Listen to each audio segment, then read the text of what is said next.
Audio Jungle.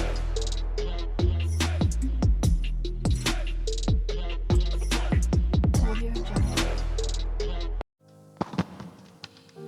Depresyon. Isang karamdaman na mahirap malunasan.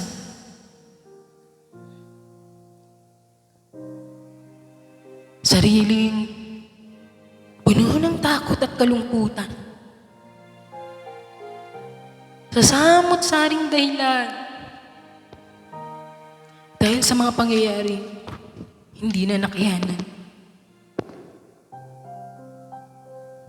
Oo,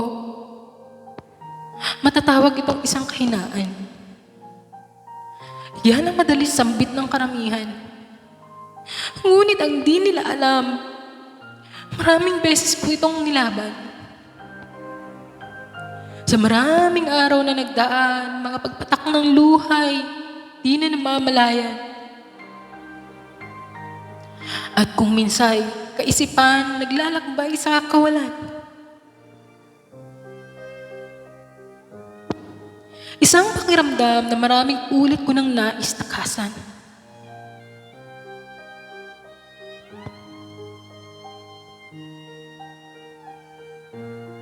Mga karanasan sa buhay ang siyang dahilan. Na kung bakit ganito kabigat at dami ang pasan-pasan. Depresyon ang may sanhi sa akin yan. Sandatay tanging pagluha na lang. Ang pagkatao ko'y nababalot ng kadiliman. Pilit mang lumaban, ngunit paulit-ulit na bumabalik ang masasakit na nakaraan. Isang sitwasyon na akala ng iba, ako'y isang agaw atensyon. Puro husga at lait ang binabato sa akin ngayon.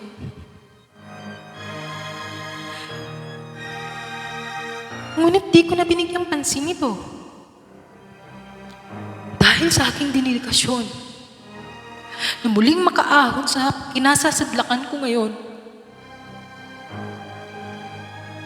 Dahil ayaw kong lumaban? Dahil ayaw ko silang sumpatan? Kahit labis na akong nasasaktan. Sabi ng iba,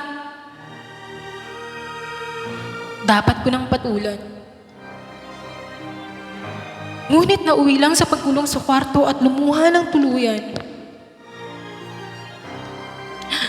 Ano ba ang nararapat gawin upang ang sakit na ito'y wakasin? Mga problemang tumatakbo sa aking isipan. Tila ba walang katapusan? Nais ko nang kumawala, ngunit hindi ko magawa. Nais ko nang itilin ang aking buhay. Ngunit sabi ng iba, ito hindi raw solusyon at di dapat isa buhay. Ano bang nais mong gawin ko? Ang maging masaya kahit di totoo? Tumawa kahit labis na pait ang nadarama ko?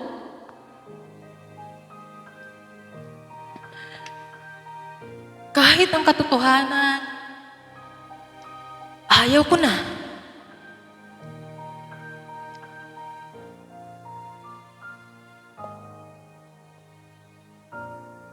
Simpleng mga salita ang nais sabihin.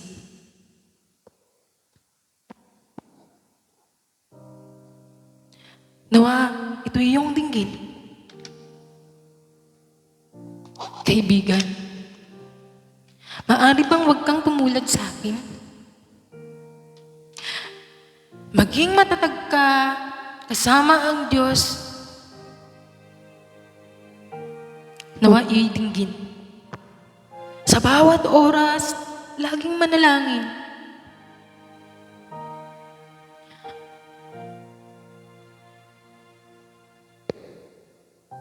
Huwag sanang magpatalo sa kalungkutan. Daway huwag ka padadaig sa iyong kahibangan. Sapagkat matutong tumayo at lumaban ng buong puso at may tapang